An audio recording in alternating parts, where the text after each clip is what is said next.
Hi hello ಎಲ್ಲರಿಗೂ ನಮಸ್ಕಾರ. ನಮ್ಮ ಯೂಟ್ಯೂಬ್ ಚಾನಲ್ ಅಂತ ಜನನಿ ಅಕಾಡೆಮಿ ಕ್ಲಾಸಸ್ಗೆ ತಮಗೆಲ್ಲರಿಗೆ ಸ್ವಾಗತ. ನಾನು ವಿಠಲ್ ಮುಳ್ಳೂರು.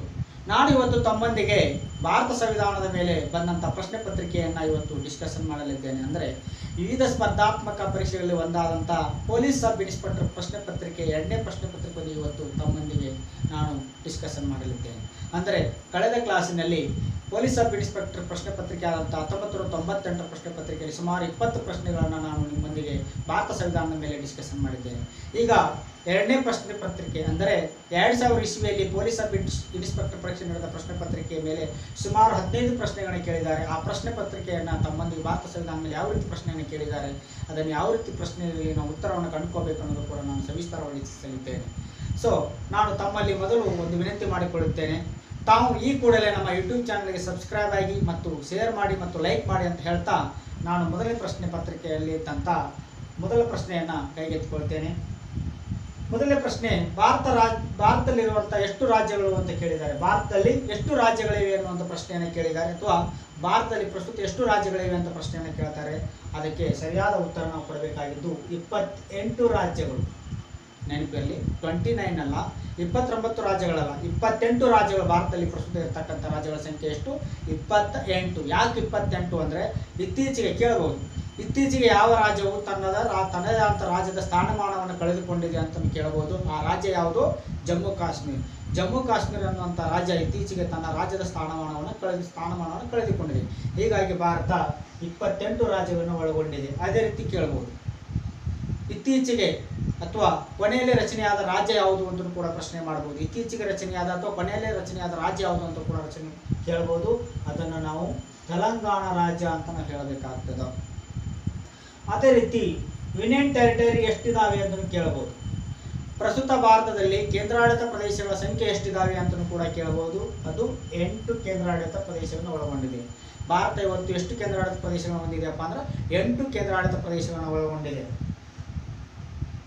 ಇನ್ನು ಇದ್ರ ಮೇಲೆ ಪ್ರಶ್ನೆ ಬರೋದನ್ನು ನೋಡೋದಾದರೆ, ಯಾವ ರಾಜ್ಯವು ಭಾಷಾವಾರ ಪ್ರಾಂತ್ಯದ ಆಧಾರದ ಮೇಲೆ ಪ್ರಥಮ ಬಾರಿಗೆ ರಚನೆ ಆಯಿತು ಅಂತ ಕೇಳಬಹುದು. ಯಾವ ರಾಜ್ಯವು ಪ್ರಥಮ ಬಾರಿಗೆ ಭಾಷಾವಾರ ಪ್ರಾಂತ್ಯದ ಮೇಲೆ ರಚನೆ ಆಗಿತ್ತು ಅಂತ ಕೇಳಬಹುದು. ಅದನ್ನು ಆಂಧ್ರ ಪ್ರದೇಶ ಅಂತ ಕೇಳಬೇಕಾಗ್ತದ. ಯಾವಾಗ ಆಗ್ತದೆ? ಇದು 1953ರಲ್ಲಿ ರಚನೆ ಆಗ್ತದೆ. ಆಂಧ್ರ ಪ್ರದೇಶವು ಮದ್ರಾಸ್ ಎಂಬ ಸ್ಟೇಟಿನಿಂದ ಪ್ರತ್ಯೇಕವಾಗಿ 1953ರಲ್ಲಿ ಭಾಷಾವಾರು ಪ್ರಥಮ ರಾಜ್ಯವಾಗಿ ಹೊರಹೊಮ್ಮುತ್ತದೆ. ಇದಕ್ಕೆ ಕಾರಣ ಏನಪ್ಪಾ ಅಂದ್ರೆ, ಪಟ್ಟು ಶ್ರೀರಾಮುಲು ಎನ್ನುವಂಥ ವ್ಯಕ್ತಿ, ಯಾರು?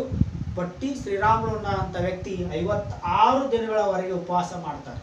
56 ದಿನಗಳವರೆಗೆ ಉಪವಾಸ ಮಾಡಿ ಆ ವ್ಯಕ್ತಿ ಪಟ್ಟು ಶ್ರೀರಾಮುಲು ಅನ್ನುವಂಥ ವ್ಯಕ್ತಿ ಮರಣವಂತನವಾಗ ಏನಾಗ್ತದ, ಮದ್ರಾಸ್ ಸ್ಟೇಟಿಂದ ಆಂಧ್ರ ಪ್ರದೇಶವು 1953ರಲ್ಲಿ ಭಾಷಾವಾರು ಪ್ರಥಮ ರಾಜ್ಯವಾಗಿ ರಚನೆಯಾಗಿ ಹೊರಹೊಮ್ಮುತ್ತದೆ. ಹಾಗಾದರೆ ತೆಲಂಗಾಣ ಯಾವ ರಾಜ್ಯದಿಂದ ಹೊರಗೆ ಬಂದಿತ್ತು ಅಥವಾ ಯಾವ ರಾಜ್ಯದಿಂದ ರಚನೆ ಆಯಿತು ಅಂತ ಪ್ರಶ್ನೆ ಮಾಡಿದಾಗ ಅದು ಆಂಧ್ರ ಪ್ರದೇಶದಿಂದ ರಚನೆ ಆಗ್ತದೆ. ಇತ್ತೀಚೆಗೆ ರಚನೆಯಾದ ತೆಲಂಗಾಣ ಆಂಧ್ರ ಪ್ರದೇಶದಿಂದ ರಚನೆ ಆದದ್ದು ವರ್ಷ ಯಾವುದು ಅಂತ ಕೂಡ ಕೇಳಬಹುದು. ಅದು 2014ರಲ್ಲಿ ಆಂಧ್ರ ಪ್ರದೇಶದಿಂದ ತೆಲಂಗಾಣ 28ನೇ ರಾಜ್ಯವಾಗಿ ಸೃಷ್ಟಿಯಾಗ್ತದೆ. ಮೊದಲು 29ನೇ ರಾಜ್ಯವಾಗಿ ಅಂತ ಕರಿತಿದ್ದೀವಿ. ಇತ್ತೀಚೆಗೆ ಜಮ್ಮು ಕಾಶ್ಮೀರ ಅನ್ನುವಂಥ ರಾಜ್ಯ ತನ್ನ ಸ್ಥಾನಮಾನ ಕಳೆದುಕೊಂಡಿದ್ದರಾಗಿ ಅದನ್ನು ನಾವು 28ನೇ ರಾಜ್ಯ ಅಂತ ನಾವು ಕರಿಬೇಕಾಗ್ತದೆ. ಹಾಗಾದರೆ ಈ ಭಾರತದ ಭೂ ಒಕ್ಕೂಟಕ್ಕೆ ಸಂಬಂಧಪಟ್ಟಂತೆ ಯಾವ ರೀತಿ ಪ್ರಶ್ನೆಯನ್ನು ಕೇಳಬಹುದು?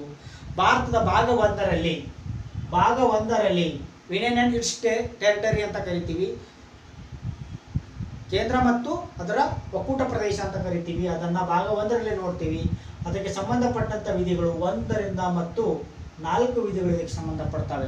ಭಾಗ 1 ಯೂನಿಯನ್ ಅಂಡ್ ಇಟ್ಸ್ ಟೆರಿಟರಿ ಅಂತ ಕರಿತೀವಿ. ಅದಕ್ಕೆ ಸಂಬಂಧಪಟ್ಟಂಥ ವಿಧಿಗಳು 1ರಿಂದ 4 ವಿಧಿ. 1ನೇ ವಿಧಿ ಏನು ಹೇಳ್ತದಪ್ಪ ಅಂದ್ರೆ, ಒಂದನೇ ವಿಧಿ ಏನು ಹೇಳ್ತದಪ್ಪ ಅಂದ್ರೆ, ಇಂಡಿಯಾ ದಟ್ ಈಸ್ ಭಾರತ. ಏನು ಹೇಳ್ತದ 1ನೇ ವಿಧಿ? India that is Bharat. India ಅಂದರೆ ಭಾರತ ಅನ್ನುವಂಥದ್ದು ಹೇಳುವಂಥ ವಿಧಿ ಯಾವುದು ಅಂತ ಕೂಡ ಕೇಳ್ತಾರೆ. ಅದು 1ನೇ ವಿಧಿ. ಅದೇ ರೀತಿ ಭಾರತ ಸಂವಿಧಾನದಲ್ಲಿ 3ನೇ ವಿಧಿ ಇಂಪಾರ್ಟೆಂಟ್ ಅಂತ ಕರಿತೀವಿ. ಯಾಕಪ್ಪ ಅಂದರೆ, ಭಾರತ ಸಂವಿಧಾನದಲ್ಲಿರ್ತಕ್ಕಂಥ 3ನೇ ಆರ್ಟಿಕಲ್ ಅಥವಾ 3ನೇ ವಿಧಿ ಏನು ಮಾಡ್ತದ, ಭಾರತದ ಸಂಸತ್ತಿಗೆ, ನಮ್ಮ ದೇಶದ ಸಂಸತ್ತಿಗೆ ಏನು ಮಾಡ್ತದ, ಅದು ಒಂದು ಅಧಿಕಾರವನ್ನು ಕೊಡ್ತದೆ. ಯಾವ ಅಧಿಕಾರವನ್ನು ಕೊಡ್ತದ? ಯಾವುದೇ ರಾಜ್ಯವನ್ನು ಮತ್ತೊಂದು ರಾಜ್ಯವನ್ನಾಗಿ ಸೃಷ್ಟಿ ಮಾಡೋದಾಗಲಿ ಅಥವಾ ಒಂದು ರಾಜ್ಯವನ್ನು ಇನ್ನೊಂದು ರಾಜ್ಯದೊಂದಿಗೆ ಸೇರಿಸೋದಾಗಲಿ ಅಥವಾ ಒಂದು ರಾಜ್ಯವನ್ನು ಇನ್ನೊಂದು ರಾಜ್ಯವನ್ನಾಗಿ ಬರ್ಬೇಕಿಸಂದ ಇನ್ನೊಂದು ರಾಜ್ಯ ಸೃಷ್ಟಿ ಮಾಡೋದಾಗಲಿ ಅಥವಾ ಅದರ ಗಡಿ ಪ್ರದೇಶ ನಿರ್ದೇಶಿಸುವುದಾಗಲಿ ಅಥವಾ ಹೆಸರುಗಳನ್ನು ಕೊಡೋದಾಗಲಿ ಭಾರತ ಸಂವಿಧಾನದಲ್ಲಿ 3ನೇ ಆರ್ಟಿಕಲ್ ಭಾರತ ಸಂಸತ್ತಿಗೆ ಅಧಿಕಾರವನ್ನು ನೀಡಿದೆ. ಹಾಗಾದರೆ ಭಾರತ ಸಂಸತ್ತು ಯಾವ ರಾಜ್ಯವನ್ನು ಒಂದು ಸೃಷ್ಟಿ ಮಾಡಬೇಕಾದ್ರೆ ಅದಕ್ಕೆ ಯಾವ ಬಹುಮತ ಬೇಕು ಅಂತ ಕೂಡ ಪ್ರಶ್ನೆ ಮಾಡಿದ್ದಾರೆ. ಭಾರತ ಸಂಸತ್ತು ಯಾವುದಾದ್ರೂ ಒಂದು ರಾಜ್ಯನ ರಚನೆ ಮಾಡಬೇಕಾದ್ರೆ, ಫಾರ್ ಎಕ್ಸಾಂಪಲ್ 2014ರಲ್ಲಿ ಆದಂಥ ಆಂಧ್ರದಿಂದ ತೆಲಂಗಾಣ ರಾಜ್ಯವನ್ನು ಮಾಡಬೇಕಾಯಿತು ಕೇಂದ್ರ ಸರ್ಕಾರದ ಸಂಸತ್ತು. ಅದು ಯಾವ ಬಹುಮತದೊಂದಿಗೆ ರಚನೆ ಆಗಬೇಕು ಅಂತ, ಯಾವ ಬಹುಮತ ಇರಬೇಕು ಅಂತ ಕೇಳಿದೆ ಸಂವಿಧಾನದಲ್ಲಿ. ಅದು ಸರಳ ಬಹುಮತ ಆಧಾರದ ಮೇಲೆ ಬರಬೇಕು. ಇಷ್ಟನೇದು ಸರಳ ಬಹುಮತ ಆಧಾರದ ಮೇಲೆ ಯಾವುದಾದ್ರೂ ಒಂದು ರಾಜ್ಯವನ್ನು ಕೇಂದ್ರ ಸಂಸತ್ತು ಸೃಷ್ಟಿ ಮಾಡಬಹುದು ಅಥವಾ ರಚನೆ ಮಾಡಬಹುದು ಅನ್ನುವಂಥದ್ದು ಇದಿಷ್ಟು ಪ್ರಶ್ನೆಗಳು ಇದರ ಮೇಲೆ ಕೇಳುವಂಥದ್ದು. ನೆಕ್ಸ್ಟ್ 2ನೇ ಪ್ರಶ್ನೆ ನೋಡೋದಾದರೆ, ಭಾರತ ಸಂವಿಧಾನದ 8ನೇ ಪರಿಚ್ಛೇದದಲ್ಲಿ ಅಂದರೆ 8ನೇ ಶೆಡ್ಯೂಲ್ನಲ್ಲಿ ಇದ್ದಂಥ ಭಾಷೆಗಳೆಷ್ಟು ಅಂತ ಪ್ರಶ್ನೆ ಮಾಡಿದ್ದಾರೆ. ಭಾರತ ಸಂವಿಧಾನದ 8ನೇ ಪರಿಚ್ಛೇದದಲ್ಲಿ 8ನೇ ಶೆಡ್ಯೂಲ್ನಲ್ಲಿ ಇದ್ದಂಥ ಭಾಷೆಗಳ ಸಂಖ್ಯೆ ಎಷ್ಟು ಅಂತ ಕೇಳಿದ್ದಾರೆ. ಇದಕ್ಕೆ ಸರಿಯಾದ ಉತ್ತರ 22. ಎಷ್ಟಿದ್ದಾವೆ? ಭಾರತ ಸಂವಿಧಾನದ 8ನೇ ಪರಿಚ್ಛೇದದಲ್ಲಿ ಎಷ್ಟು ಭಾಷೆಗಳಿದ್ದಾವೆಪ್ಪ ಅಂದರೆ 22 ಭಾಷೆಗಳಿದ್ದಾವೆ. ಹಾಗಾದರೆ ಮೂಲ ಎಷ್ಟಿದ್ದುವಪ್ಪ ಅಂದರೆ 14 ಭಾಷೆಗಳಿದ್ದು ಕೇಳ್ತಾರೆ. ಭಾರತ ಸಂವಿಧಾನ ರಚನೆ ಆದ ಸಂದರ್ಭದಲ್ಲಿ ಭಾಷೆಗಳಿದ್ದಂಥ ಸಂಖ್ಯೆ ಎಷ್ಟು ಅಪ್ಪ ಅಂದರೆ 14. ಪ್ರಸ್ತುತ ಎಷ್ಟು? 22 ಭಾಷೆಗಳನ್ನು ನಾವು ಕಾಣ್ತೀವಿ. ಅದೇ ರೀತಿ ಇನ್ನೊಂದು ಪ್ರಶ್ನೆಯನ್ನು ರೈಸ್ ಮಾಡ್ತಾರೆ. ರಾಷ್ಟ್ರೀಯ ಸ್ಥಾನಮಾನ ಪಡೆದ ರಾಜ್ಯ ಭಾಷೆಗಳು ಎಷ್ಟು ಅಂತ ಕೂಡ ಕೇಳ್ತಾರೆ. ಭಾಷೆಗಳು 6. ರಾಷ್ಟ್ರೀಯ ಸ್ಥಾನಮಾನ ಪಡೆದಿರುವ ಭಾಷೆಗಳು ಎಷ್ಟು ಅಪ್ಪ ಅಂದರೆ 6. ಅದೇ ರೀತಿ 8ನೇ ಶೆಡ್ಯೂಲ್ನಲ್ಲಿ ಇರ್ತಕ್ಕಂಥ ಭಾಷೆಗಳು ಎಷ್ಟು ಅಂದರೆ 22. ಅದೇ ರೀತಿ ಭಾಷೆಗಳ ಬಗ್ಗೆ ಸಂವಿಧಾನದ ಯಾವ ಭಾಗ ಹೇಳುತ್ತದೆ, ಎಕ್ಸ್ಪ್ಲೇನ್ ಮಾಡುತ್ತದೆ ಅಂದರೆ 17ನೇ ಭಾಗ. ಎಷ್ಟನೇ ಭಾಗ? 17ನೇ ಭಾಗ ಎಕ್ಸ್ಪ್ಲೇನ್ ಮಾಡ್ತದೆ. 22 ಭಾಷೆಗಳು 8ನೇ ಶೆಡ್ಯೂಲ್ನಲ್ಲಿ ಇದ್ದಾವೆ. ಹಾಗಾದರೆ ಶೆಡ್ಯೂಲ್ ಮೇಲೆ ನೋಡೋದಾದರೆ ಪರಿಚ್ಛೇದಗಳ ಮೇಲೆ ಭಾರತ ಸಂವಿಧಾನ ರಚನೆ ಆದಾಗ ಎಷ್ಟು ಪರಿಚ್ಛೇದಗಳನ್ನ ಭಾರತ ಸಂವಿಧಾನ ಹೊಂದಿತ್ತು ಅಂತ ಪ್ರಶ್ನೆ ಮಾಡ್ತಾರೆ. ಅಲ್ಲಿ 8 ಪರಿಚ್ಛೇದಗಳನ್ನು ಭಾರತ ಸಂವಿಧಾನ ಒಳಗೊಂಡಿತ್ತು. ಹಾಗಾದರೆ ಭಾರತ ಸಂವಿಧಾನದಲ್ಲಿ ಪ್ರಸ್ತುತ ಎಷ್ಟು ಪರಿಚ್ಛೇದಗಳಿವೆ ಅಂದರೆ ಎಷ್ಟು ಶೆಡ್ಯೂಲ್ಗಳಿವೆ ಅಂತ ಕೂಡ ಪ್ರಶ್ನೆ ಮಾಡ್ಬೋದು. ಅದಕ್ಕೆ 12 ಅಂತ ನಾವು ಹೇಳಬೇಕಾಗ್ತದೆ. ಪ್ರಸ್ತುತ ಭಾರತದಲ್ಲಿ ಪರಿಚ್ಛೇದಗಳ ಸಂಖ್ಯೆ ಎಷ್ಟು? 12. ಸೊ ಮೂಲ 8 ಇದ್ದೀಗ 12 ಪರಿಚ್ಛೇದಗಳನ್ನು ನಾವು ಕಾಣ್ತೀವಿ. ಸೊ ಇಷ್ಟು ಇದ್ರ ಮೇಲೆ ಬರ್ತಕ್ಕಂಥ ಪ್ರಶ್ನೆಗಳನ್ನ ನೋಡಾಯಿತು. ಈಗ ಭಾರತ ಸಂವಿಧಾನ ನೆಕ್ಸ್ಟ್ ಕ್ವಶನ್. ಭಾರತ ಸಂವಿಧಾನದಲ್ಲಿರುವ ಮೂಲಭೂತ ಹಕ್ಕುಗಳ ಸಂಖ್ಯೆ ಎಷ್ಟು ಅಂತ ಕೂಡ ಪ್ರಶ್ನೆ ಮಾಡಿದ್ದಾರೆ. ಭಾರತ ಸಂವಿಧಾನದಲ್ಲಿರ್ತಕ್ಕಂಥ ಮೂಲಭೂತ ಹಕ್ಕುಗಳ ಸಂಖ್ಯೆ ಎಷ್ಟು ಅಂತ ಪ್ರಶ್ನೆ ಮಾಡಿದ್ದಾರೆ. ಇದಕ್ಕೆ ಸರಿಯಾದ ಉತ್ತರ 6. ಎಷ್ಟು? 6 ಅಂತ ಹೇಳಬೇಕಾಗ್ತದೆ. ಭಾರತ ಸಂವಿಧಾನದಲ್ಲಿರುವ ಮೂಲಭೂತ ಹಕ್ಕುಗಳ ಸಂಖ್ಯೆ ಎಷ್ಟು ಅಂತ 6 ಹೇಳಬೇಕಾಗ್ತದೆ. ಮೂಲಭೂತ ಹಕ್ಕುಗಳ ಸಂಖ್ಯೆ ಎಷ್ಟು ಅಂತ ಪ್ರಶ್ನೆ ಮಾಡಿದಾಗ ಅಂದರೆ ಸಂವಿಧಾನ ರಚನೆ ಆದ ಸಂದರ್ಭದಲ್ಲಿ ಇದ್ದಂಥ ಮೂಲಭೂತ ಹಕ್ಕುಗಳ ಸಂಖ್ಯೆ ಎಷ್ಟು ಅಂದಾಗ 7 ಅಂತ ನಾವು ಹೇಳಬೇಕಾಗ್ತದೆ. ಇದ್ದಂಥ ಮೂಲಭೂತ ಹಕ್ಕುಗಳ ಸಂಖ್ಯೆ 7. ಅದೇ ರೀತಿ ಈಗ ಪ್ರಸ್ತುತ ಇರ್ತಕ್ಕಂಥ ಮೂಲಭೂತಗಳ ಸಂಖ್ಯೆ 6. ಹಾಗಾದರೆ ಈ ಮೂಲಭೂತ ಹಕ್ಕುಗಳು ಏನು ಅನ್ನೋದು ನಾವು ಸ್ವಲ್ಪ ತಿಳ್ಕೊಳ್ಳೋಣ. ಈ ಮೂಲಭೂತ ಹಕ್ಕುಗಳು ಅಂತ ಕಾನ್ಸೆಪ್ಟು ಭಾರತ ಸಂವಿಧಾನದಲ್ಲಿ ಎಷ್ಟನೇ ಭಾಗದಲ್ಲಿದೆ? 3ನೇ ಭಾಗದಲ್ಲಿದೆ. ಎಷ್ಟನೇ ಭಾಗದಲ್ಲಿ? ಭಾರತ ಸಂವಿಧಾನದಲ್ಲಿ 3ನೇ ಭಾಗದಲ್ಲಿ ಮೂಲಭೂತ ಹಕ್ಕುಗಳ ಬಗ್ಗೆ ನಾವು ಕಾಣ್ತೀವಿ. ಅದಕ್ಕೆ ಸಂಬಂಧಪಟ್ಟಂತೆ ವಿಧಿಗಳು ಯಾವಪ್ಪ ಅಂದರೆ 12ರಿಂದ 35ರವರೆಗೆ ಭಾರತ ಸಂವಿಧಾನದಲ್ಲಿರ್ತಕ್ಕಂಥ ಮೂಲಭೂತ ಹಕ್ಕುಗಳಿಗೆ ಸಂಬಂಧಪಟ್ಟಂಥ ವಿಧಿಗಳು ಯಾವಪ್ಪ ಅಂದರೆ ಭಾರತ ಸಂವಿಧಾನದಲ್ಲಿರುವಂಥ ಮೂಲಭೂತ ಹಕ್ಕುಗಳು ಭಾಗ 3 ಅದಕ್ಕೆ ಸಂಬಂಧಪಟ್ಟಂಥ ವಿಧಿಗಳು 12ರಿಂದ 35. ಈ ಮೂಲಭೂತ ಹಕ್ಕುಗಳ ಕಾನ್ಸೆಪ್ಟನ್ನು ಯಾವ ದೇಶದಿಂದ ತಗೊಂಡಿದ್ದೀವಿ ಅಂದರೆ ಮೂಲಭೂತ ಹಕ್ಕುಗಳನ್ನಂಥ ವಿಷಯವನ್ನು ಯಾವ ದೇಶದಿಂದ ಎರವಲು ಪಡ್ಕೊಂಡಿದ್ದೀವಪ್ಪ ಅಂದರೆ USA ಅಮೇರಿಕಾದಿಂದ ನಾವು ಈ ಕಾನ್ಸೆಪ್ಟನ್ನು ತಗೊಂಡಿದ್ದೀವಿ. ಸೊ ಹಾಗಾದರೆ ಕೇಳ್ಬೋದು ಭಾರತ ಸಂವಿಧಾನದಲ್ಲಿರ್ತಕ್ಕಂಥ ಪ್ರಸ್ತುತ ಮೂಲಭೂತ ಹಕ್ಕುಗಳು ಯಾವುವು ಅಂತ ಕೇಳ್ಬೋದು. ಅವುಗಳನ್ನು ಅನುಕ್ರಮವಾಗಿ ಬರೀರೋ ಅಂತ ಕೇಳ್ಬೋದು. ಅವಕ್ಕೆ ಆರ್ಟಿಕಲ್ಸ್ ಸಹಿತವಾಗಿ ಕೇಳ್ಬೋದು. ಯಾವ ನಾವು ನೋಡೋಣ. 1ನೇದು ಸಮಾನತೆ ಹಕ್ಕು. 1ನೇದು ಯಾವುದು? ಸಮಾನತೆ ಹಕ್ಕು. ಇದಕ್ಕೆ ಸಂಬಂಧಪಟ್ಟಂಥ ವಿಧಿ 14ರಿಂದ 18. 2ನೇದು ಸ್ವತಂತ್ರದ ಹಕ್ಕು. ಇದಕ್ಕೆ ಸಂಬಂಧಪಟ್ಟಂಥ ವಿಧಿ 19ರಿಂದ 22ರವರೆಗೆ ಆರ್ಟಿಕಲ್ಸ್ ಇದಕ್ಕೆ ಸಂಬಂಧಪಡ್ತವೆ. ಅದೇ ರೀತಿ 3ನೇದು ಶೋಷಣೆ ವಿರುದ್ಧ ಹಕ್ಕು. ಅದಕ್ಕೆ ಸಂಬಂಧಪಟ್ಟಂಥ ವಿಧಿ 23ರಿಂದ 24. ಎಷ್ಟು? 23ರಿಂದ 24 ವಿಧಿಗಳು ಇದಕ್ಕೆ ಶೋಷಣೆ ವಿರುದ್ಧ ಹಕ್ಕಿಗೆ ಸಂಬಂಧಪಡ್ತವೆ. ಅದೇ ರೀತಿ 4ನೇದು ಧಾರ್ಮಿಕ ಸ್ವಾತಂತ್ರ್ಯ ಹಕ್ಕು. 25ರಿಂದ 28ರವರೆಗೆ ಧಾರ್ಮಿಕ ಸ್ವಾತಂತ್ರ್ಯ ಹಕ್ಕಿಗೆ ಸಂಬಂಧಪಟ್ಟಂಥ ಆರ್ಟಿಕಲ್ಸ್. ಅದೇ ರೀತಿ 5ನೇದು ಶೈಕ್ಷಣಿಕ ಮತ್ತು ಸಾಂಸ್ಕೃತಿಕ ಹಕ್ಕು ಅಂತ ಕರಿತೀವಿ. ಅದಕ್ಕೆ 29ರಿಂದ 30 ಸಂಬಂಧಪಟ್ಟಂಥ ವಿಧಿಗಳು. ಅದೇ ರೀತಿ 6ನೇದು 32ನೇ ಆರ್ಟಿಕಲ್. ಇದನ್ನು ಭಾರತ ಸಂವಿಧಾನದ ಪರಿಹಾರಾತ್ಮಕ ಹಕ್ಕು ಅಂತ ಕರಿತೀವಿ. 32ನೇ ವಿಧಿಯನ್ನು ಭಾರತ ಸಂವಿಧಾನದ ಪರಿಹಾರಾತ್ಮಕ ಹಕ್ಕು ಅಂತ ಕರಿತೀವಿ. ಈ 32ನೇ ವಿಧಿಯನ್ನು ಡಾಕ್ಟರ್ ಬಿ ಆರ್ ಅಂಬೇಡ್ಕರ್ ಅವರು ಏನಂತ ಕರೀತಾರೆ? ಭಾರತ ಸಂವಿಧಾನದ ಆತ್ಮ ಮತ್ತು ಹೃದಯ ಅಂತ ಕರೀತಾರೆ. ಕೇಳಬಹುದು, ಭಾರತ ಸಂವಿಧಾನದ ಆತ್ಮ ಮತ್ತು ಹೃದಯ ಅಂತ ಹೇಳಿ ಡಾಕ್ಟರ್ ಬಿ ಆರ್ ಅಂಬೇಡ್ಕರ್ ಯಾವ ವಿಧಿಯನ್ನು ಕರೆದಿದ್ದಾರೆ ಅಂತ ಕೇಳಬಹುದು. ಅದು 32ನೇ ವಿಧಿಯನ್ನು ಭಾರತದ ಡಾಕ್ಟರ್ ಬಿ ಆರ್ ಅಂಬೇಡ್ಕರ್ ಏನಂತಾರೆ? ಭಾರತ ಸಂವಿಧಾನದ ಆತ್ಮ ಮತ್ತು ಹೃದಯ ಅಂತ ಕರೀತಾರೆ. ಅದೇ ರೀತಿ ಡಾಕ್ಟರ್ ಬಿ ಆರ್ ಅಂಬೇಡ್ಕರ್ ಅವರು ಯಾವ ವಿಧಿಯನ್ನು ಭಾರತ ಸಂವಿಧಾನದ ಬೆನ್ನೆಲುಬು ಅಂತ ಕರೆದಿದ್ದಾರೆ? ಯಾವ ವಿಧಿಯನ್ನು ಭಾರತ ಸಂವಿಧಾನದ ಬೆನ್ನೆಲುಬು ಅಂತ ಕರೆದಿದ್ದಾರೆ ಡಾಕ್ಟರ್ ಬಿ ಆರ್ ಅಂಬೇಡ್ಕರ್ ಅಂದರೆ 19ನೇ ವಿಧಿಯನ್ನು doctor B R Ambedkar Bharat ಸಂವಿಧಾನದ ಬೆನ್ನೆಲುಬು ಅಂತ ಕೂಡ ಕರೀತಾರೆ. ಅದೇ ರೀತಿ 32ನೇ ವಿಧಿಯನ್ನು ಆತ್ಮ ಮತ್ತು ಹೃದಯ ಅಂತಲೂ ಕೂಡ ಕರೀತಾರೆ. ಹಾಗಾದರೆ ನಾವಿಲ್ಲಿ ಗ್ಯಾಪಲ್ಲಿ 31ನೇ ವಿಧಿಯನ್ನು ನೋಡ್ತೀವಿ. ಇಲ್ಲಿ 31ನೇ ವಿಧಿ ಇಲ್ಲ. ಹಾಗಾದರೆ ಇದು ಏನಾಗಿತ್ತು? ಮೂಲ ಸಂವಿಧಾನದಲ್ಲಿ 31ನೇ ವಿಧಿ ಏನಾಗಿತ್ತು? ಆಸ್ತಿ ಹಕ್ಕಾಗಿತ್ತು, ರೈಟ್ ಟು ಪ್ರಾಪರ್ಟಿ. ಕೇಳ್ತಾರೆ, ಮೂಲ ಸಂವಿಧಾನದಲ್ಲಿ ಆಸ್ತಿ ಹಕ್ಕಿನ ವಿಧಿ ಯಾವುದು ಅಂತ ಕೇಳಬಹುದು. Right to property. ಅಥವಾ ಮೂಲ ಸಂವಿಧಾನದಲ್ಲಿ ಅಂದರೆ ಸಂವಿಧಾನ ರಚನೆ ಆದ ಸಂದರ್ಭದಲ್ಲಿ 31ನೇ ವಿಧಿ ಏನಾಗಿತ್ತು ಅಂತ ಕೂಡ ಪ್ರಶ್ನೆ ಮಾಡಬಹುದು. ಅದು ರೈಟ್ ಟು ಪ್ರಾಪರ್ಟಿ. ಈ ರೈಟ್ ಟು ಪ್ರಾಪರ್ಟಿ ಅನ್ನುವಂಥದ್ದು ಈಗ ಪ್ರಸ್ತುತ ಎಲ್ಲಿದೆ, ಏನಾಗಿದೆ, ಅದರ ಪರಿಸ್ಥಿತಿ ಏನಿದೆ ಅನ್ನೋದನ್ನು ನೋಡಬೇಕಾಗ್ತದೆ. ಈ ರೈಟ್ ಟು ಪ್ರಾಪರ್ಟಿ ಮೂಲ ಸಂವಿಧಾನದಲ್ಲಿ 31ನೇ ವಿಧಿಯಲ್ಲಿ ಇತ್ತು. ಮೂಲ ಸಂವಿಧಾನದಲ್ಲಿ ರೈಟ್ ಟು ಪ್ರಾಪರ್ಟಿಯನ್ನು ಒಳಗೊಂಡಂತೆ 7 ಮೂಲಭೂತ ಹಕ್ಕುಗಳಿದ್ದು ಇದನ್ನು ತಿದ್ದುಪಡಿ ಮಾಡಿದ್ಮೇಲೆ ಕೇವಲ 6 ಮೂಲಭೂತ ಹಕ್ಕುಗಳಿವೆ. ಹಾಗಾದರೆ ರೈಟ್ ಟು ಪ್ರಾಪರ್ಟಿಯನ್ನು ಯಾವಾಗ ತೆಗೆದು ಹಾಕಲಾಯಿತು ಮತ್ತು ಯಾವ ತಿದ್ದುಪಡಿ ಮುಖಾಂತರ ತೆಗೆದು ಹಾಕಲಾಯಿತು ಅಂತ ಪ್ರಶ್ನೆ ಮಾಡ್ತಾರೆ. ರೈಟ್ ಟು ಪ್ರಾಪರ್ಟಿಯನ್ನು 1978ರಲ್ಲಿ ಮತ್ತೆ 44ನೇ ತಿದ್ದುಪಡಿ ಮುಖಾಂತರ ರೈಟ್ ಟು ಪ್ರಾಪರ್ಟಿ ಆಸ್ತಿ ಹಕ್ಕನ್ನು 1998 44ನೇ ತಿದ್ದುಪಡಿ ಮುಖಾಂತರ ಮೂಲಭೂತ ಹಕ್ಕುಗಳಿಂದ ಅದನ್ನು ತೆಗೆದುಹಾಕ್ತಾರೆ. ತಿದ್ದುಪಡಿ 44 ತಿದ್ದುಪಡಿ ಮುಖಾಂತರ ತೆಗೆದುಹಾಕ್ತಾರೆ. ಹಾಗಾದರೆ ಪ್ರಸ್ತುತದಲ್ಲಿ ಭಾರತ ಸಂವಿಧಾನದಲ್ಲಿ ರೈಟ್ ಟು ಪ್ರಾಪರ್ಟಿ ಆಸ್ತಿ ಹಕ್ಕು ಎಲ್ಲಿದೆ? ಈಗ ಅದರ ಸ್ಥಾನಮಾನ ಏನು ಕೇಳ್ಬೋದು. ಆಸ್ತಿ ಹಕ್ಕು ಡ್ಯಾಶ್ ಆಗಿದೆ ಅಂತ ಕೂಡ ಪ್ರಶ್ನೆ ಮಾಡ್ತಾರೆ. ರೈಟ್ ಟು ಪ್ರಾಪರ್ಟಿ ಆಸ್ತಿ ಹಕ್ಕು ಪ್ರಸ್ತುತ ಭಾರತ ಸಂವಿಧಾನದಲ್ಲಿ ಕಾನೂನುಬದ್ಧ ಹಕ್ಕಾಗಿದೆ. ಏನಾಗಿದೆ? ಅದು ಕಾನೂನುಬದ್ಧ ಹಕ್ಕಾಗಿದೆ. ಹಾಗಾದರೆ ಭಾರತ ಸಂವಿಧಾನದಲ್ಲಿ ಮತ್ತೆ ಎಲ್ಲಿ ಮೆನ್ಷನ್ ಮಾಡಲಾಗಿದೆ ಅಂದರೆ ಭಾರತ ಸಂವಿಧಾನದ 12ನೇ ಭಾಗ ವಿಧಿ 300A ಅಡಿಯಲ್ಲಿ ಭಾರತ ಸಂವಿಧಾನದಲ್ಲಿರ್ತಕ್ಕಂಥ ರೈಟ್ ಟು ಪ್ರಾಪರ್ಟಿಯನ್ನು ಸಂವಿಧಾನದ 12ನೇ ಭಾಗ 300A ಅಡಿಯಲ್ಲಿ ಅದನ್ನು ಸೇರಿಸಲಾಗಿದೆ. ಪ್ರಸ್ತುತ ಕೇಳ್ತಾರೆ, ಪ್ರಸ್ತುತವಾಗಿ ರೈಟ್ ಟು ಪ್ರಾಪರ್ಟಿ ಆಸ್ತಿ ಹಕ್ಕು ಸಂವಿಧಾನದಲ್ಲಿ ಏನಾಗಿದೆ? ಅದು ಕಾನೂನುಬದ್ಧ ಆಗಿದೆ. ಹಾಗಾದರೆ ಎಲ್ಲಿದೆ? ಅದು ಭಾರತ ಸಂವಿಧಾನದ 12ನೇ ಭಾಗ 300A ಆರ್ಟಿಕಲ್ ವಿಧಿಯಡಿಯಲ್ಲಿ ಇದೆ. ಹಾಗಾದ್ರೆ ತೆಗೆದುಹಾಕಿದ ತಿದ್ದುಪಡಿ ಯಾವುದು ಅಂತ ಕೇಳಬಹುದು. 44ನೇ ತಿದ್ದುಪಡಿ ಯಾವಾಗ? 1978ರಲ್ಲಿ ಅದನ್ನು ತಿದ್ದುಪಡಿ ಮಾಡ್ತಾರೆ.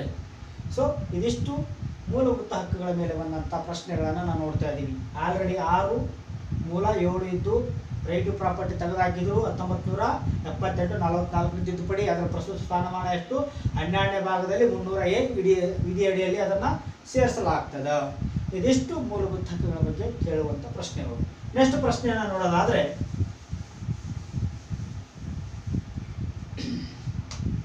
ಭಾರತ ಸಂವಿಧಾನವನ್ನು ರಚಿಸಿದ ಸಂವಿಧಾನ ರಚನಾ ಸಮಿತಿ ಅಧ್ಯಕ್ಷರಾಗಿದ್ದರು ಅಂತ ಪ್ರಶ್ನೆ ಮಾಡಿದ್ದಾರೆ. ಭಾರತ ಸಂವಿಧಾನವನ್ನು ರಚಿಸಿದ ಸಂವಿಧಾನದ ರಚನಾ ಸಮಿತಿ ಅಧ್ಯಕ್ಷರಾಗಿದ್ದರು. ಭಾರತ ಸಂವಿಧಾನದ ರಚನಾ ಸಮಿತಿ ಅಧ್ಯಕ್ಷರು ಯಾರಾಗಿದ್ದರು ಅಂತ ಕೂಡ ಪ್ರಶ್ನೆ ಮಾಡ್ತಾರೆ. ಅದಕ್ಕೆ ಸರಿಯಾದ ಉತ್ತರ ಯಾವುದು? ಡಾಕ್ಟರ್ ರಾಜೇಂದ್ರ ಪ್ರಸಾದ್. ಯಾರಾಗಿದ್ದರು? ಡಾಕ್ಟರ್ ರಾಜೇಂದ್ರ ಪ್ರಸಾದ್ ಅವರು ಭಾರತ ಸಂವಿಧಾನ ರಚನಾ ಸಮಿತಿ ಅಧ್ಯಕ್ಷರಾಗ್ತಾರೆ. ಇದರ ಮೇಲೆ ಹಲವಾರು ಪ್ರಶ್ನೆಗಳು ಬರಬಹುದು. ಡಾಕ್ಟರ್ ರಾಜೇಂದ್ರ ಪ್ರಸಾದ್ ಅವರು ಇದರ ಮೇಲೆ ಹಲವಾರು ಪ್ರಶ್ನೆ ಬರಬಹುದು. ಯಾವ ರೀತಿ? ಭಾರತದ ಪ್ರಥಮ ರಾಷ್ಟ್ರಪತಿ ಯಾರು ಅಂತ ಪ್ರಶ್ನೆ ಮಾಡಬಹುದು, ಡಾಕ್ಟರ್ ರಾಜೇಂದ್ರ ಪ್ರಸಾದ್. ಅದೇ ರೀತಿ ಸಂವಿಧಾನ ರಚನಾ ಸಮಿತಿಯ ಕಾಯಂ ಸದಸ್ಯತ್ವ ಅಧ್ಯಕ್ಷತೆಯನ್ನು ಯಾರು ಹೊಂದಿದ್ದರು ಅಂತ ಕೇಳಬಹುದು, ಅದು ಡಾಕ್ಟರ್ ರಾಜೇಂದ್ರ ಪ್ರಸಾದ್ ಅಂತ ಹೇಳಬೇಕಾಗ್ತದ. ಅದೇ ತೆರನಾಗಿ ಡಾಕ್ಟರ್ ರಾಜೇಂದ್ರ ಪ್ರಸಾದ್ ಅವರ ಅಧ್ಯಕ್ಷತೆಯನ್ನು ಹಲವಾರು ಸಮಿತಿಗಳಿಗೆ ಅಧ್ಯಕ್ಷತೆ ಯಾರಾಗಿದ್ದರು? ಯಾವುದಕ್ಕೆ?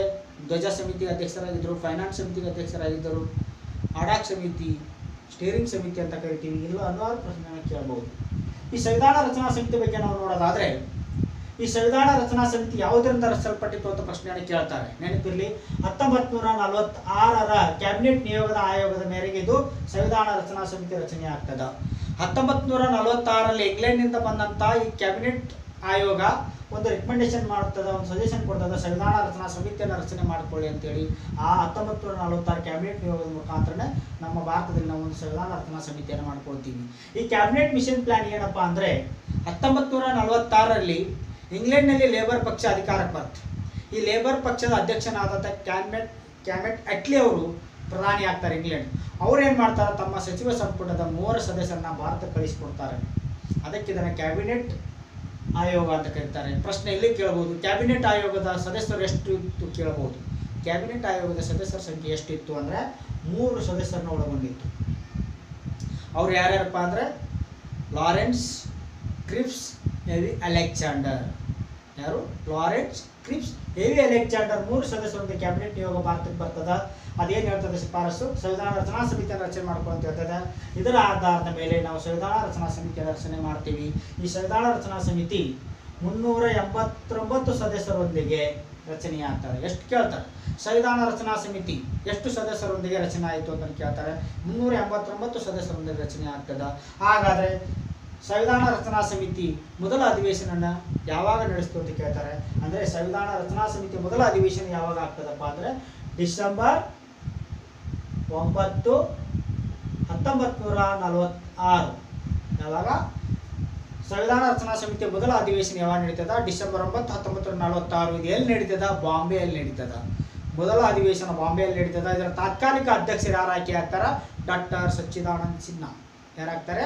ಡಾಕ್ಟರ್ ಸಚ್ಚಿದಾನಂದ ಸಿನ್ಹಾ ಅವರು ಮೊದಲ ಅಧಿವೇಶನದ ತಾತ್ಕಾಲಿಕ ಅಧ್ಯಕ್ಷರಾಗ್ತಾರೆ. ಅದು ಮೊದಲ ಅಧಿವೇಶನ ಮುಂಬೈಯಲ್ಲಿ ನಡೀತದ.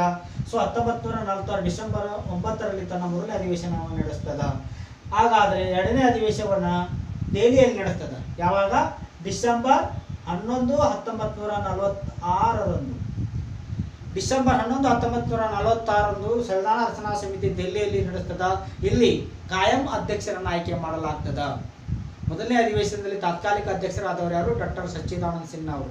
ಎರಡನೇ ಅಧಿವೇಶನ ಡಿಸೆಂಬರ್ 11ರಲ್ಲಿ ನಡೀತದ. 1946 ದೆಹಲಿಯಲ್ಲಿ ನಡೀತದ. ಇದರ ಕಾಯಂ ಅಧ್ಯಕ್ಷತೆಯನ್ನು ಆಯ್ಕೆ ಮಾಡ್ತಾರೆ. ಇದರ ಅಧ್ಯಕ್ಷರು ಯಾರು? ಡಾಕ್ಟರ್ ರಾಜೇಂದ್ರ ಪ್ರಸಾದ್. ಅದನ್ನೇ ಪ್ರಶ್ನೆಯಲ್ಲಿ ಕೇಳಿದ್ರು, ಸಂವಿಧಾನ ರಚನಾ ಸಮಿತಿ ಅಧ್ಯಕ್ಷ ಯಾರಾಗಿದ್ರು ಅಂತ ಕೇಳಿದಾಗ ಡಾಕ್ಟರ್ ರಾಜೇಂದ್ರ ಪ್ರಸಾದ್ ಅವರು ಆಯ್ಕೆ ಆಗ್ತಾರೆ. ಎಷ್ಟು ಸದಸ್ಯರೊಂದಿಗೆ ಅಲ್ಲಿ ಆಗ್ತದ? 389 ಸದಸ್ಯರು ಇರ್ತಾರೆ. ಅದು ರಚನೆ ಆಗಬೇಕಂತ ಶಿಫಾರಸು ಮಾಡಿರ್ತದೆ. ಅದರ ಮೇರೆಗೆ ಸಂವಿಧಾನ ರಚನಾ ಸಮಿತಿಯನ್ನು ಮಾಡ್ಕೊಳ್ತೀವಿ. ಈ ಸಂವಿಧಾನ ರಚನಾ ಸಮಿತಿ ಭಾರತ ಸಂವಿಧಾನವನ್ನು ಅಂಗೀಕಾರ ಮಾಡಿದ್ದು ಯಾವಾಗ ಅಂತ ಪ್ರಶ್ನೆ ಕೇಳಬಹುದು. ನವೆಂಬರ್ 26, 1949. ನವೆಂಬರ್ 26ರಂದು ಭಾರತ ಸಂವಿಧಾನ ರಚನಾ ಸಮಿತಿ ಅಂಗೀಕಾರ ಮಾಡ್ತದೆ ಭಾರತ ಸಂವಿಧಾನನ. ಅದೇ ಭಾರತ ಸಂವಿಧಾನ ರಚನಾ ಸಮಿತಿ ಯಾವಾಗ ಜಾರಿಗೆ ಬರ್ತದಪ್ಪ ಅಂದ್ರೆ ಜನವರಿ 26, 1950ರಂದು ನಾವು ಈ ಭಾರತ ಸಂವಿಧಾನ ಜಾರಿಗೆ ತೊಗೊಂಡ್ಬರ್ತೀವಿ. ಇದಿಷ್ಟು ರಚನಾ ಸಮಿತಿಯ ಮೇಲೆ ಪ್ರಶ್ನೆಗಳನ್ನು ಕೇಳಬಹುದು. ಇನ್ನೊಂದು ಪ್ರಶ್ನೆಯನ್ನು ಕೇಳಬಹುದು, ಭಾರತ ಸಂವಿಧಾನ ರಚನಾ ಸಮಿತಿ ಉಪಾಧ್ಯಕ್ಷರು ಯಾರು ಅಂತ ಕೇಳ್ತಾರೆ. ಒಬ್ರು ಎಚ್ ಸಿ ಮುಖರ್ಜಿ, ಇನ್ನೊಬ್ರು ವಿ.ಟಿ. ಕೃಷ್ಣಮಾಚಾರಿ.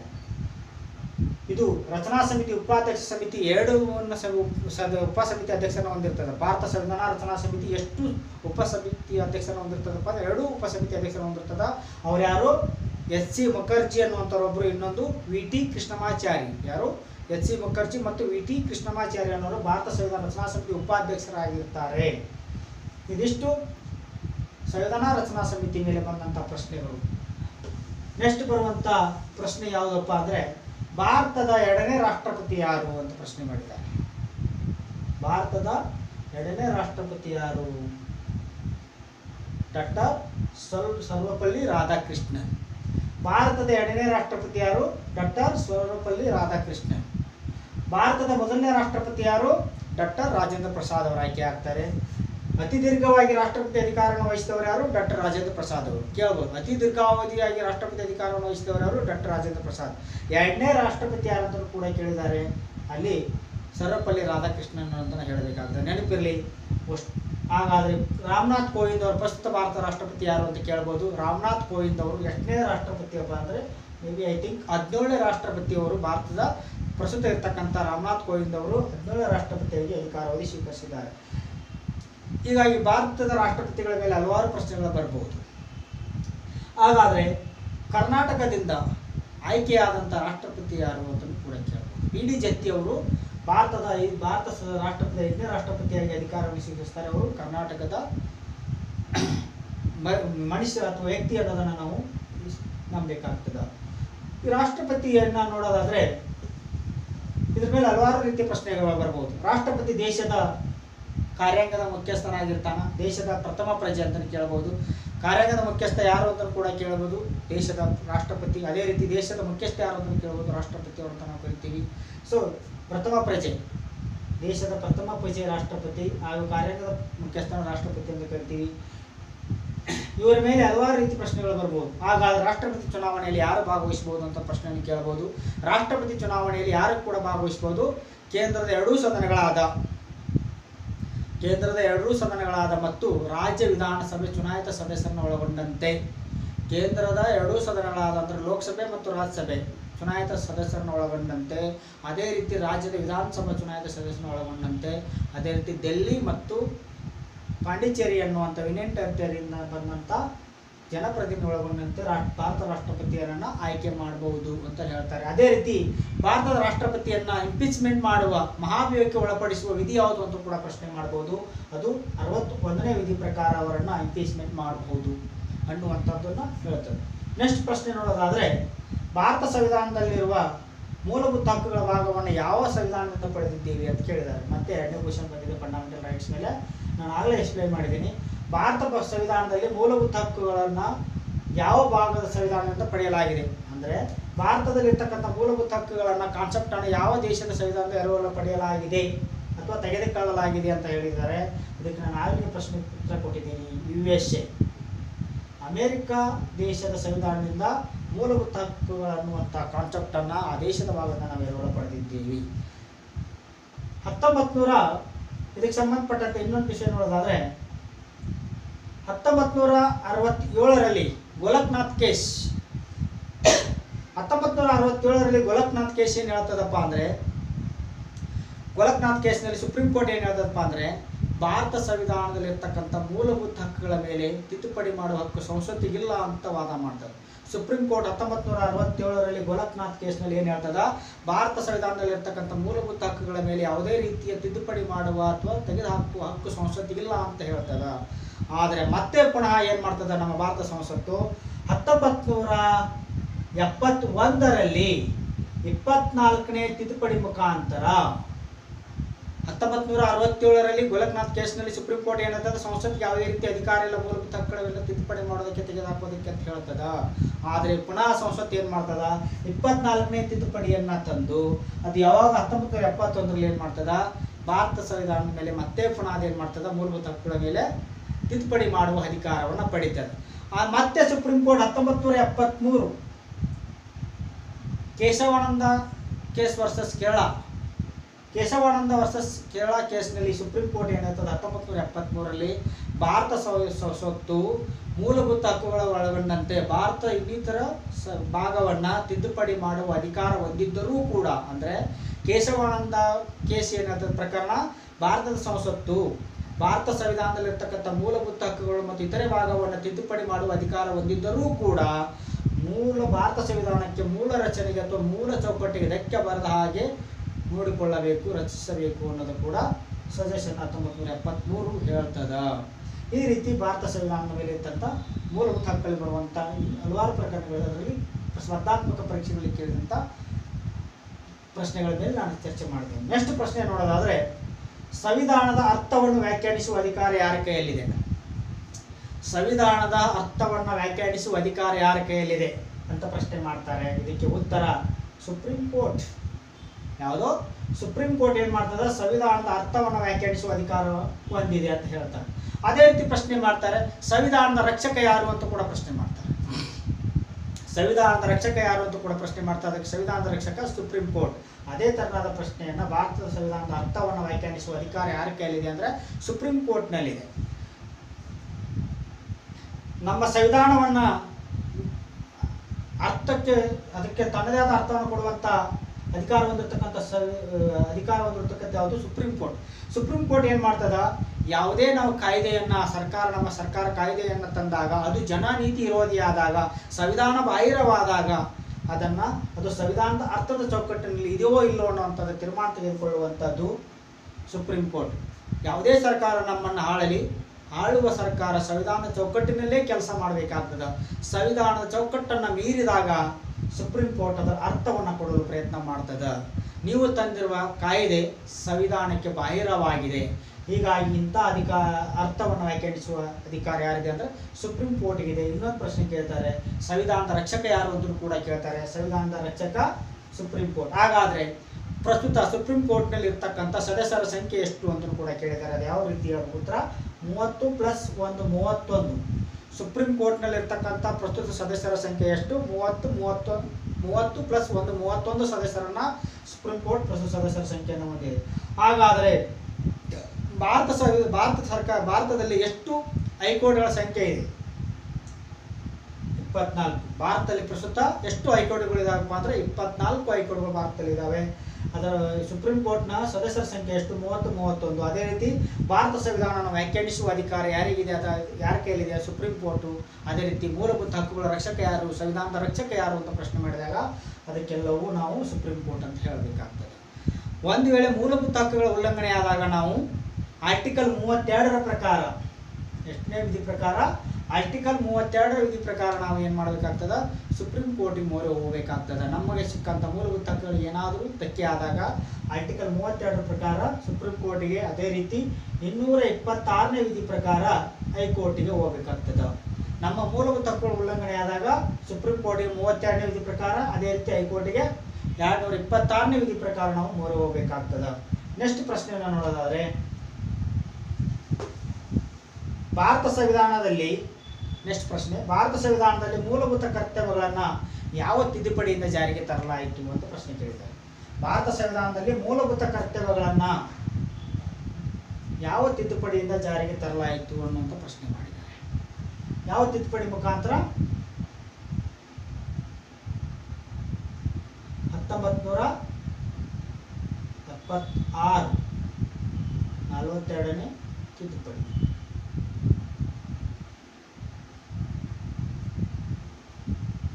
ಎಷ್ಟನೇದು? 42ನೇ ತಿದ್ದುಪಡಿ. ಭಾರತ ಸಂವಿಧಾನದಲ್ಲಿ ಇರ್ತಕ್ಕಂಥ ಮೂಲಭೂತ ಕರ್ತವ್ಯವನ್ನು ಯಾವ ತಿದ್ದುಪಡಿಯಿಂದ ಜಾರಿ ತರಲಾಗ್ತದೆ? 1976 42ನೇ ತಿದ್ದುಪಡಿ ಮುಖಾಂತರ ಜಾರಿ ಬರ್ತಾರ. ಇನ್ನೊಂದು ಪ್ರಶ್ನೆ ಕೇಳ್ತಾರೆ, ಯಾವ ತಿದ್ದುಪಡಿಯನ್ನ ಭಾರತ ಸಂವಿಧಾನದ ಮಿನಿ ಕಾನ್ಸ್ಟಿಟ್ಯೂಷನ್ ಅಂದ್ರೆ ಚಿಕ್ಕ ಸಂವಿಧಾನ ಅಂತ ಯಾವ ತಿದ್ದುಪಡಿಯನ್ನು ಕರೀತಾರೆ ಅಂತ ಕೂಡ ಕೇಳಿದ್ದಾರೆ. ಅಂದ್ರೆ ಭಾರತ ಸಂವಿಧಾನದ ಮಿನಿ ಕಾನ್ಸ್ಟಿಟ್ಯೂಷನ್ ಚಿಕ್ಕ ಸಂವಿಧಾನ ಯಾವುದು, ಅಥವಾ ಚಿಕ್ಕ ಸಂವಿಧಾನ ಯಾವ ವಿಧಿಯನ್ನು ತಿದ್ದುಪಡಿಯನ್ನು ಕರೀತಾರೆ ಅಂದರೆ 42ನೇ ತಿದ್ದುಪಡಿಯನ್ನು ಕರೀತಾರೆ. ಈ ತಿದ್ದುಪಡಿ ಮುಖಾಂತರ ನಾವು ಭಾರತ ಸಂವಿಧಾನದಲ್ಲಿ ಮೂಲಭೂತ ಕರ್ತವ್ಯಗಳನ್ನು ಅಳವಡಿಸ್ಕೊಳ್ತೀವಿ. ಈ ಮೂಲಭೂತ ಕರ್ತವ್ಯಗಳ ಬಗ್ಗೆ ನೋಡೋದಾದ್ರೆ, ಈ ಮೂಲಭೂತ ಕರ್ತವ್ಯಗಳು ಭಾರತ ಸಂವಿಧಾನದಲ್ಲಿ ಎಷ್ಟನೇ ಭಾಗದಲ್ಲಿದ್ದಾವೆ?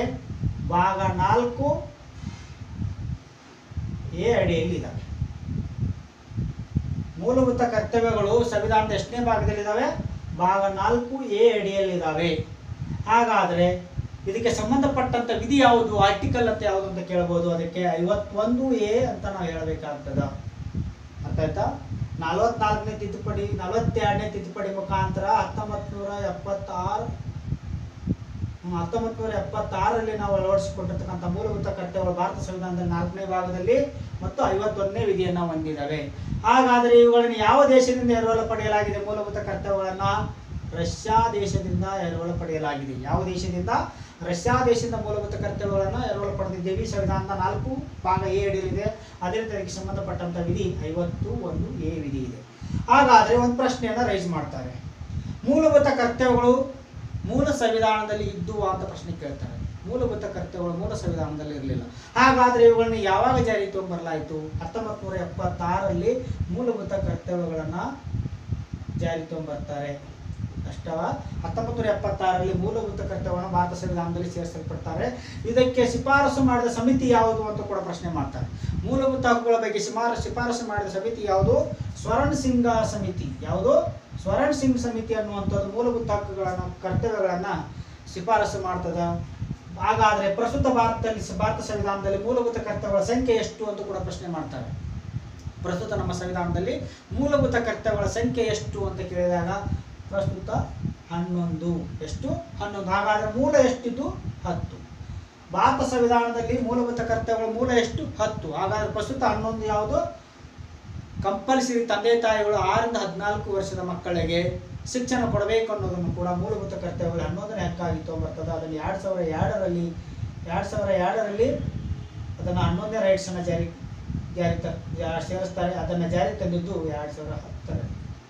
ನೆನಪಲ್ಲಿ ಭಾರತ ಸಂವಿಧಾನದಲ್ಲಿ ಮೂಲಭೂತ ಕರ್ತವ್ಯಗಳ ಮೂಲ ಇದ್ದಿದ್ದು 10. 11ನೇದು 2002ರಲ್ಲಿ 86ನೇ ತಿದ್ದುಪಡಿ ಮುಖಾಂತರ 2002ರಲ್ಲಿ 86ನೇ ತಿದ್ದುಪಡಿ ಮುಖಾಂತರ 11ನೇ ಮೂಲಭೂತ ಹಕ್ಕನ್ನು ಸೇರಿಸ್ತಾರೆ. ಅದು ಯಾವಾಗ ಜಾರಿಗೆ ಬರ್ತದೆ? 2019 ಜಾರಿಗೆ ಬರ್ತದೆ. 11ನೇ ಮೂಲಭೂತ ಹಕ್ಕು ಯಾವುದಪ್ಪ ಅಂತ, ಕರ್ತವ್ಯ ಯಾವುದಂದ್ರೆ 6ರಿಂದ 14ನೇ ವರ್ಷದ ಮಕ್ಕಳಿಗೆ ತಂದೆ ತಾಯಿ ಎಲ್ಲರೂ ಕಂಪಲ್ಸರಿ ಎಜುಕೇಶನ್ ಕೊಡಬೇಕು ಅನ್ನೋದನ್ನು ಕೂಡ ಸೇರಿಸ್ತಾ ಹೋಗ್ತದೆ. ಹಾಗಾದರೆ ಸ್ವರ್ಣ ಸಿಂಗ್ ಕಮಿಟಿ 1975ರಲ್ಲಿ ಯಾರು ನೇಮಕ ಮಾಡ್ತಾರೆ? ಇದನ್ನ ಸ್ವರ್ಣ ಸಿಂಗ್ ಕಮಿಟಿಯನ್ನು 1975ರಲ್ಲಿ ಇಂದಿರಾ ಗಾಂಧಿ ಸರ್ಕಾರ ನೇಮಕ ಮಾಡ್ತದ. ಯಾವ ಸರ್ಕಾರ? ಇಂದಿರಾ ಗಾಂಧಿ ಸರ್ಕಾರ ಸ್ವರ್ಣ ಸಿಂಗ್ ಕಮಿಟಿಯನ್ನು ನೇಮಕ ಮಾಡ್ತದ. ಅದೇನು ಹೇಳ್ತದ? ಮೂಲಭೂತ ಕರ್ತವ್ಯಗಳನ್ನ ಕೊಡ್ಬೇಕಂತ ಹೇಳ್ತದ. ಅದು 8 ಶಿಫಾರಸು ಮಾಡ್ತದ. ಕೇಳ್ತಾರೆ, ಸ್ವರ್ಣ ಸಿಂಗ್ ಕಮಿಟಿ ಎಷ್ಟು ಮೂಲಭೂತ ಕರ್ತವ್ಯಗಳನ್ನ ಶಿಫಾರಸು ಮಾಡ್ತದ? 8 ಮಾಡ್ತದ. ಅದರ ಜೊತೆಗೆ ಭಾರತ ಸಂಸ್ಕೃತಿ 2 ಮತ್ತೆ 2 ಸೇರಿಸಿ 1976ರಲ್ಲಿ 10 ಮೂಲಭೂತ ಕರ್ತವ್ಯಗಳನ್ನು ಸಂವಿಧಾನದ 4ನೇ ಭಾಗಕ್ಕೆ 4ನೇ ಭಾಗ ಎ ಅಡಿಯಲ್ಲಿ ಮೂಲಭೂತ ಕರ್ತವ್ಯಗಳನ್ನು ಜಾರಿಗೆ ತಗೊಂಡ್ಬರ್ತಾರೆ. ಈ ಮೂಲಭೂತ ಕರ್ತವ್ಯಗಳಿಗೆ ಯಾವುದೇ ರೀತಿಯ ಕಾನೂನಿನ ರಕ್ಷಣೆ ಇಲ್ಲ. ಈ ಮೂಲಭೂತ ಕರ್ತವ್ಯಗಳನ್ನ ಉಲ್ಲಂಘನೆ ಆದಾಗ ನಾವು ಯಾವುದೇ ರೀತಿ ಕಾನೂನಿನ ರಕ್ಷಣೆ ಅಥವಾ ಮೊರೆ ಹೋಗುವಾಗಿಲ್ಲ. ಸೊ ಇದು ನಮ್ಮ ಕರ್ತವ್ಯಕ್ಕೆ ಸಂಬಂಧಪಟ್ಟ ಹೇಗೆ ನಾವು ಭಾರತ ದೇಶದಿಂದ ಮೂಲಭೂತ ಹಕ್ಕುಗಳನ್ನು ಪಡೆಯುತ್ತೀವೋ ಅದೇ ರೀತಿ ನಾವು ನಮ್ಮ ದೇಶಕ್ಕೆ ಕರ್ತವ್ಯವನ್ನು ಸಲ್ಲಿಸಬೇಕು ಅನ್ನೋ ಆಧಾರದ ಮೇಲೆ ಈ ಮೂಲಭೂತ ಕರ್ತವ್ಯವನ್ನು ಎಮರ್ಜೆನ್ಸಿ ಟೈಮಲ್ಲಿ 1975ರ ಟೈಮ್ನಲ್ಲಿ ತೊಗೊಂಬರ್ತಾರೆ. ಅದೇ ರೀತಿ ನೆಕ್ಸ್ಟ್ ಪ್ರಶ್ನೆ ನೋಡೋದಾದರೆ ಮತ್ತೆ ಮೂಲಭೂತ ಹಕ್ಕುಗಳ ಮೇಲೆ ಕ್ವಶನ್ ಬಂದಿದೆ. ಭಾರತ ಸಂವಿಧಾನದಲ್ಲಿ ಅಸ್ಪೃಶ್ಯತಾ ನಿವಾರಣಾ ಯಾವುದರಲ್ಲಿ ಬಿಂಬಿತವಾಗಿದೆ ಅಂತ ಕೇಳಿದ್ದಾರೆ. ಭಾರತ ಸಂವಿಧಾನದಲ್ಲಿ ಅಸ್ಪೃಶ್ಯತಾ ನಿವಾರಣೆಯು ಯಾವುದರಲ್ಲಿ ಬಿಂಬಿತವಾಗಿದೆ ಅಂತ ಕೇಳಿದ್ದಾರೆ. ಅಂದರೆ ಅಸ್ಪೃಶ್ಯತಾ ನಿಷೇಧ ಕಾಯ್ದೆ ಭಾರತ ಸಂವಿಧಾನದಲ್ಲಿ ಎಲ್ಲಿದೆ ಅಂತ ಹೇಳಿದ್ದಾರೆ.